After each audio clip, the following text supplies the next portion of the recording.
usually when you step into a new role or take on a massive project at work, there's a grace period. Right. Yeah. Like a learning curve. Exactly. A learning curve where you're allowed to be a beginner. Yeah. You can ask new questions, figure things out as you go. Yeah. But then you decide to plan a major life event, let's say a wedding. And suddenly, literally overnight, you're expected to be an expert. Oh, yeah. It's wild. You're suddenly supposed to understand the nuances of seasonal floral availability, the intricacies of event logistics, the physics of photography lighting, Right. and the ruthless math of budget prioritization, Yeah. all while balancing the complex emotional dynamics of your entire extended family. Yeah, it is the ultimate crash course. Yeah. And the stakes feel incredibly high because, well, you generally only get one shot to get it right. Exactly. You're making these highly visible, highly expensive decisions in fields where you have absolutely zero prior experience. You're basically acting as a general contractor for a luxury production, but with no training. No training at all. And that overwhelming stress is what we're unpacking today. Welcome to our deep dive. Glad to be here. So we're looking at a massive and honestly, a pretty brilliant shift in how the event and wedding industry operates. We're exploring the rise of joint workshops and masterclasses. Yeah, it's a huge shift. Basically, we're looking at how vendors are completely ditching the solo sales pitch, that traditional lone wolf approach, to team up and educate you, the client, together. Which represents a fundamental shift in the business model. For decades, the industry sort of kept its secrets locked away. Right. You paid for the magic and you weren't supposed to look behind the curtain. But this new approach aligns with a core belief of mine, actually, that knowledge is only truly valuable when it's understood and applied. Oh, I like that. Yeah, these collaborative events are taking that insider knowledge and handing it directly to overwhelmed couples. It changes the entire dynamic from a transactional, high-pressure sales environment, right, to an educational one. Let's look at that stressful reality of traditional wedding planning for a second. You hire a florist, a planner, a makeup artist, a decorator, a photographer. It's a lot of people. It is. And historically, they all work in their own independent silos. They might not even speak to each other until the actual day of the event. Which is terrifying, honestly. Totally. But modern couples want more than just a menu of services. They want expert advice, they want inspiration, and most importantly, they want cohesion.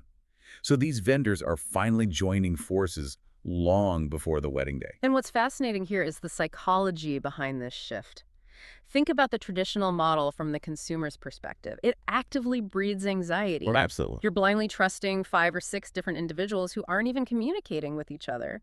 The florist might design this towering, dramatic centerpiece, completely unaware that the photographer prefers to shoot with, like, low, romantic candlelight. Oh, wow, yeah. That wouldn't even illuminate those flowers. Exactly. It's a recipe for disaster. So this new collaborative model directly attacks that client stress. By providing professional guidance up front, as a unified front, vendors are fundamentally changing how the client feels. I love that point. Okay, let's unpack this. Because the traditional way of planning feels a bit like trying to assemble a 1,000-piece puzzle, blindfolded. Yeah. You're forced to buy just one piece at a time from completely different stores, just hoping they all miraculously fit together in the end. That's a great way to put it. Right. And what these joint masterclasses are doing is completely different. It's like sitting down in a room with the actual puzzle designers. They take off your blindfold and they show you the picture on the box before you buy a single piece. That is a perfect visualization. You're getting the blueprint before you start building. And for the vendors, it's a strategic masterstroke. How so? Because when a couple understands that cohesive vision, when they see exactly how the floral choices impact the table styling, which in turn impacts the photography lighting, they're much more likely to trust the professionals to execute it. Right. They aren't just selling flowers or photos anymore, they are selling peace of mind. Okay, but let me push back here.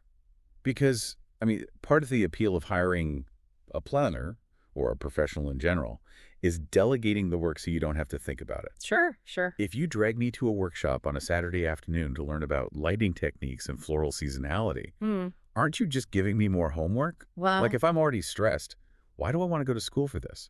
that is a very fair question, but it kind of misunderstands what's actually being taught. They aren't teaching you how to be the florist or the photographer. Okay. They're teaching you how to be an informed buyer. The stress of wedding planning doesn't actually come from the work itself. It comes from the uncertainty of the outcome. Right. Am I spending too much? Is this going to look bad? Exactly. By educating you on the variables, they replace that uncertainty with control. You aren't doing the homework, you're learning how to read the syllabus so you know what you're paying for. Okay, that makes sense. It bridges that gap of uncertainty. Okay. So what does one of these events actually look like? Because when I first hear Wedding Masterclass, a part of me pictures a really dry, boring PowerPoint presentation in a beige hotel conference room, Please no. right? Someone standing at a podium talking about floral synergy.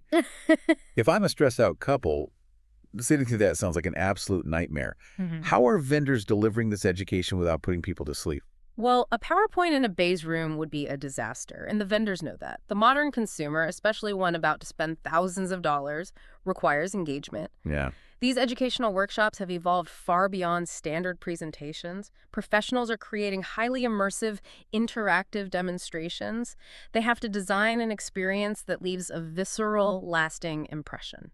Give me a concrete example. If I walk into one of these master classes, what am I actually seeing and doing? So the core mechanism at play here is real-time crossed collaboration. Imagine walking into a beautifully styled loft space. Okay, setting the scene. You aren't just watching a florist arrange flowers in isolation.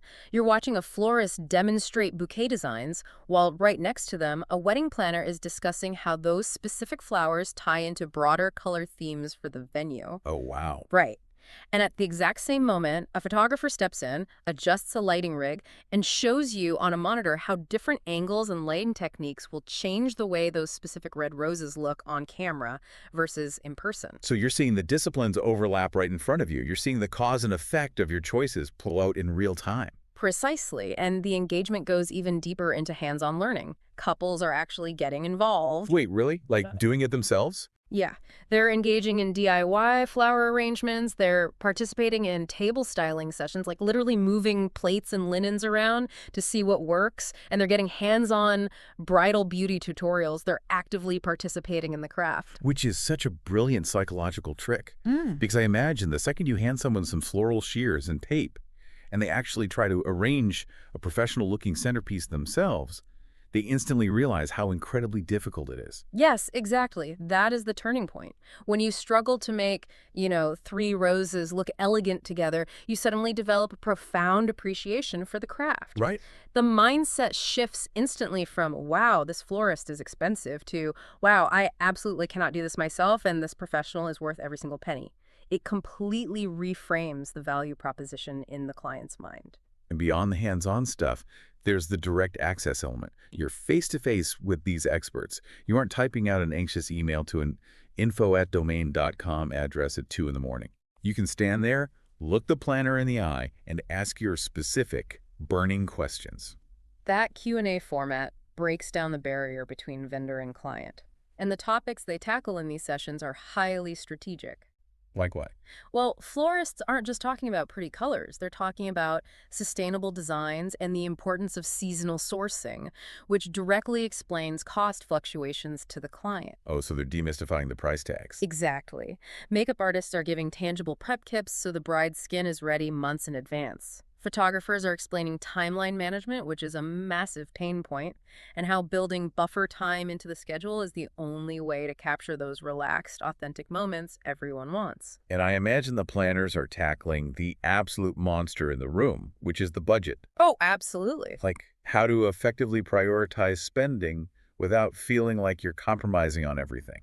Which is vital. Budget is the greatest source of friction for any event. When a planner addresses budget prioritization in an educational setting, saying, here's where you save and here's where you splurge, they remove the adversarial nature of a sales pitch. Yeah. They aren't sitting across a desk trying to maximize a quote. They're standing next to you, acting as an advocate and a financial guide. Okay, I am completely sold on the experience for the couple. It sounds incredible. But playing devil's advocate here, renting a gorgeous loft space, bringing in professional lighting, giving away free floral supplies, pouring champagne. It adds up. It's expensive. Yeah. Most of these vendors are independent small businesses, not massive corporations. How are they pulling this off? Yeah. How do they afford the time, the resources, and the coordination to host these immersive events? That is the crucial operational question. Behind the scenes, organizing this requires a highly calculated business strategy and a specific kind of infrastructure. A solo florist can't easily afford to rent out a venue and market an event just to show off their bouquets. Vendors need a way to find complementary partners, pool their resources,